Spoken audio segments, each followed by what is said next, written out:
Hello, welcome back to the Aikido Virtual Dojo channel, or if you're coming and watching for the first time, then welcome to the channel. I'm Durward. Today, we're going to be looking at something maybe a little bit different, or what seems to be different, but actually it's a practice that's been done throughout the ages in martial arts. It's solo practice. And so this has been done when you see great masters working by themselves, doing their own kind of practice, or when we do katas. This is solo practice, and this is actually quite a good practice to do for helping clarify your techniques, but also just kind of helping clarify your own system. You can see, for example, during the pandemic or other situations where this could actually be quite useful, quite handy to be able to practice alone, even if you don't have a partner like we usually do in Aikido. And there's a relationship between the mind and the body, and sometimes working with the muscle memory is a good direction, but also working with the clarity of the mind. And so often when you can visualize a technique more clearly, then you can actually do it more easily and more clearly as well. So we're going to take a look at solo practice today.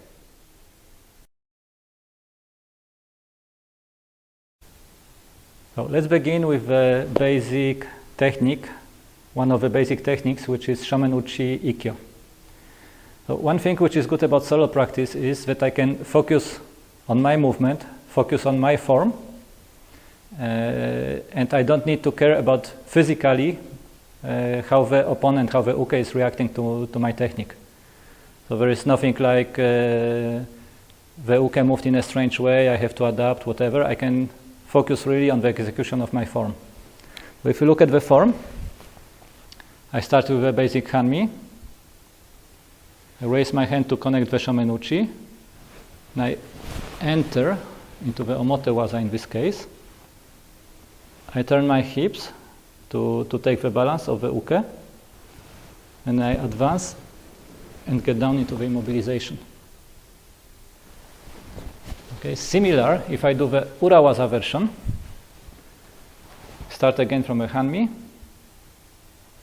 connection, entry, turning around, going behind the uke, and following the uke down on the tatami to finish with the immobilization.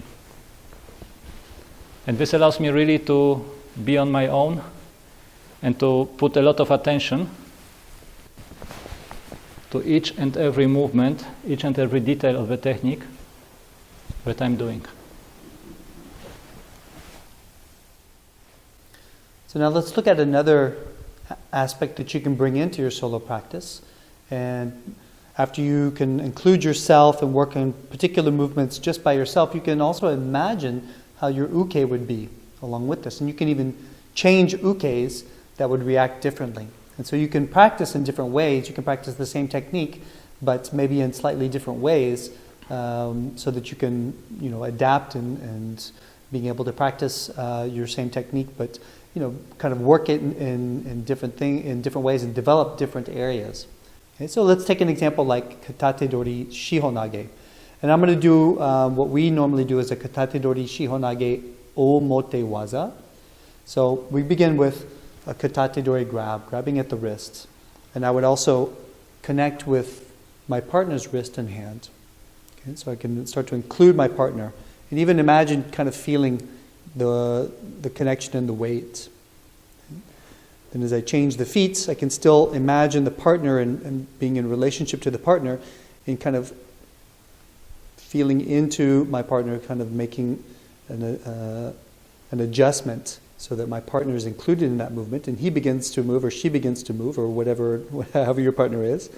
And as I step through, I can bring that with me. Now, if my partner is much taller than me, then I can kind of do sort of a normal shihonage that I might normally do here and then finish through. And as the partner goes down, I definitely want to think about my partner going down and adjust with my body. But let's just say you have a shorter partner. Okay, so if you're imagining somebody that's shorter, then you would do the same technique. You might adjust it in a different way and even start to adjust your body. So your body would start to move and react in different ways to adjust to somebody who might be like slightly smaller. in the Shihonage, and then again, maybe a deeper stance in the end. So you would start to practice in different ways and you would adapt and develop different things. Now we've seen two examples of solo practice from a static attack, imaginary static attack. So what about dynamic attacks? Can we do the same? I mean, yes, of course, we can do it for each and every technique. So as an example, let's have a look at the Tsuki Kotegaeshi, Munetsuki Kotegaeshi, also a basic dynamic attack technique. So I imagine my opponent, my uke, attacking me with a tsuki. I need to move off the line of attack, grab the wrist, open up with the other hand, go into the right position here, and then again open with my hips, with my leg, take the kotegaeshi, get back into the center line, into the feet of the uke so that he goes down. And as he goes down, I might want to go around his head, the body to the other side, to do, for example, the standing immobilization. Another option would be to practice an imaginary high fall, projection into a high fall. So again, I begin with a basic ski attack from an imaginary uke here. And now as I move back again, I want to go directly into the high fall. And as he goes down, I might go for an immobilization again.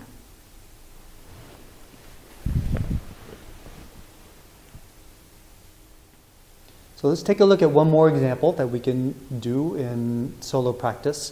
And this is something else where we can look at our techniques while we're practicing. So in our minds, when we're practicing, we'll have probably moments that we feel very comfortable with, movements that we feel very sure about in our minds. And there'll be some places where it seems very unclear, kind of like holes in our memory, or where it's kind of fuzzy, or we don't really know exactly what's going on. So we want to look for those moments where it's unclear. And in those moments, those are the places where when we go back with a partner that we want to practice more, or these are the questions that we want to bring to our senseis and ask, okay, in this part of this technique, what's actually happening?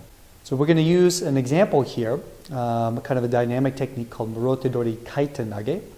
And we do it in this way. So if I'm practicing the technique, I want to imagine my partner coming in, turning. You might notice that there's kind of a moment where you can start, stop. And I might notice like, oh, there's a moment here where I wasn't quite clear. I didn't know what was going on. I made a mistake. And so I would go back and see if I can clarify that, okay, in the mind. Okay, what happened there? Can I remember it better? And is the body able to do it better? So here, cutting. So there's start and stop moments, and I can use those moments actually to also kind of clarify my movement.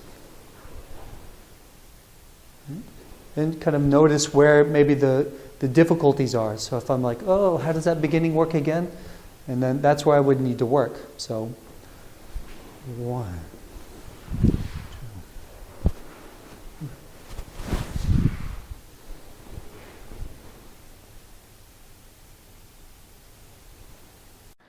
If you like our video, give us a thumb up and share it with your friends. You can also subscribe to receive notifications about new videos being published. More information is available in the channel description as well as through the links section.